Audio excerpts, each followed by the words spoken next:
بسم اللہ الرحمن الرحیم۔ ناظرین، ایک نئی ویڈیو کے ساتھ آپ کی خدمت میں حاضر ہیں۔ آج کی اس خاص ویڈیو میں جمعرات کے دن کا بہت ہی خاص اور مجرب عمل آپ کے ساتھ شیئر کروں گی۔ اس ماہ مبارک میں یہ عمل کرنے کی برکتوں سے وہ سب کچھ مل جاتا ہے جو کبھی نہیں ملا ہوتا۔ مشکل سے مشکل حاجت پوری ہو جاتی ہے، رزق میں خوب خیر و برکت آتی ہے، ہر وہ حاجت پوری ہو جاتی ہے جس کی دل میں تمنا ہو۔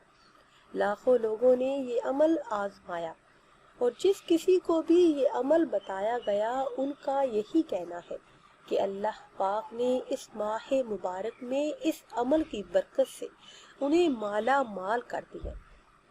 ہر خواہش پوری ہوئی، پیسوں کی کمی کی وجہ سے جو کام اٹکے ہوئے تھے، رکے ہوئے تھے، وہ بھی مکمل ہوئے۔ اس ماہ مبارک کی تیسری جمعرات کو اس عمل کی برکت سے ہر حاجت، ہر مراد پوری ہو جائے گی۔ اس ماہ مبارک میں نماز عصر کے بعد وہی جائے نماز پر بیٹھ کر بنا کسی سے بات چیت کیے اللہ پاک کا یہ اسم مبارک یا وہاب 101 مرتبہ پڑھے، انشاءاللہ رزق میں خوب خیر و برکت آئے گی، ہر حاجت، ہر مراد بن کہے بن مانگے پوری ہوگی۔